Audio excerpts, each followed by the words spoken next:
Paramedical கவுன்சிலிங்ல round 2க்கான choice filling தேதி வந்து October 4ஆம் தேதி வெளியாக போகுது. அந்த அக்டோபர் 4ஆம் தேதியே வேக்கன்சியும் வெளியாயிரும். கவர்மெண்ட் காலேஜ்லயும் இல்ல செல்ஃப் ஃபைனான்சிங் காலேஜ்ல எவ்வளவு சீட் வந்து 2வது ரவுண்டுக்கு இருக்கு அப்படின்னு அக்டோபர் 4ஆம் தேதி வெளியிட்டுருவாங்க. நீங்க எல்லாருமே சாய்ஸ் லிஸ்ட்டை ரெடி பண்ணி இப்பயே வச்சுக்கோங்க. கவர்மெண்ட் காலேஜை விட்டுருங்க.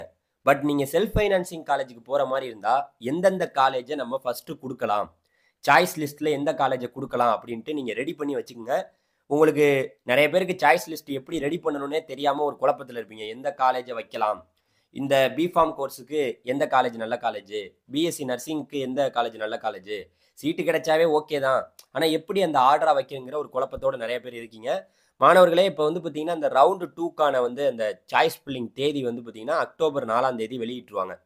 ஏற்கனவே 1வது ரவுண்டில் 200 கட் ஆஃப்லேருந்து 160 கட் ஆஃப் வரைக்கும் கூப்பிட்டாங்கல்ல, அவங்க தான் மறுபடியும் 2வது ரவுண்டில் கலந்துக்க போகிறாங்க. அதே போல் அந்த 2வது ரவுண்டு அந்த கலந்தாய்வு தேதி வெளியாகும் போதே ரவுண்டு 2ஏவோட கலந்தாய்வு தேதியுமே வெளியாயிடும். இப்போ ரவுண்டு 2ல் மட்டும்தான் நம்ம கவர்மெண்ட் காலேஜையும் எடுக்கலாம், அதே போல் செல்ஃப் ஃபைனான்சிங் காலேஜ் பிரைவேட் காலேஜையும் எடுக்கலாம். ஆனால் ரவுண்டு 2ஏல நம்ம வந்து பார்த்தீங்கன்னா கவர்மெண்ட் காலேஜை எடுக்க முடியாது.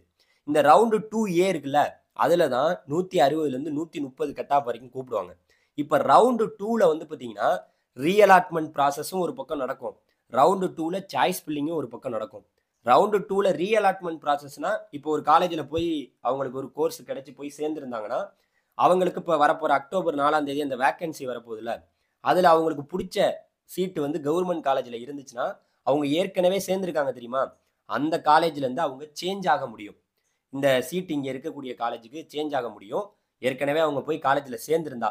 ஓகேவா? அவங்களுக்கு ரீஅலாட்மெண்ட் ப்ராசஸ் அது ஒரு ப்ராசஸ், அது தனியாக விட்டுருங்க.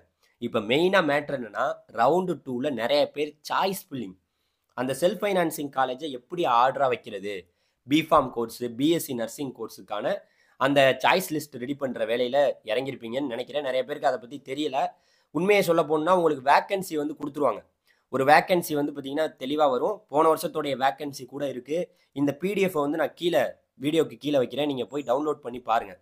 இந்த பிடிஎஃப் வந்து போன வருஷத்தின் அடிப்படையில் கவர்மெண்ட் காலேஜில் எல்லா காலேஜ்லேயுமே 2வது ரவுண்டுக்கு சீட் இருந்திருக்கு, செல்ஃப் ஃபைனான்சிங் காலேஜ்லையும் இருந்திருக்கு.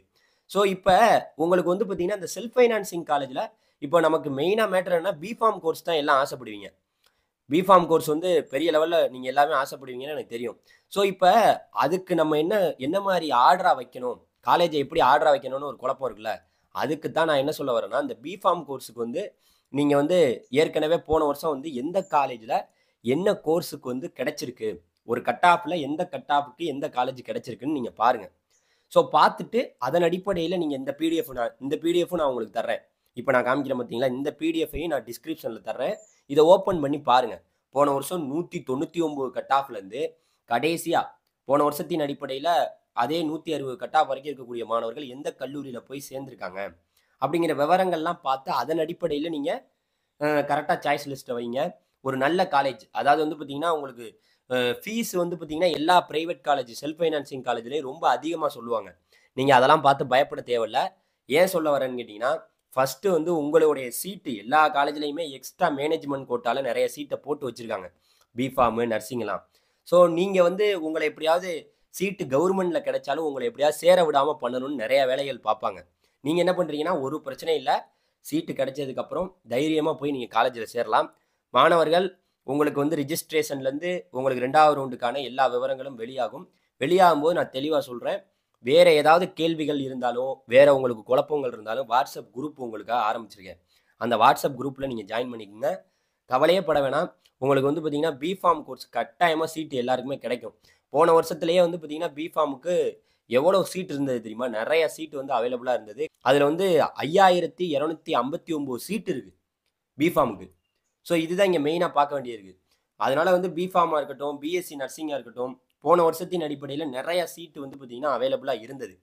16,000க்கும் மேற்பட்ட இடங்கள் இருந்தது போன வருஷம். பிஃபார்மு, பிஎஸ்சி நர்சிங், மேலு ஃபீமேலு, அதுக்கப்புறம் வந்து பார்த்திங்கன்னா பிபிடி எல்லாமே சேர்த்து 16,000 சீட்டுக்கிட்ட இருந்தது.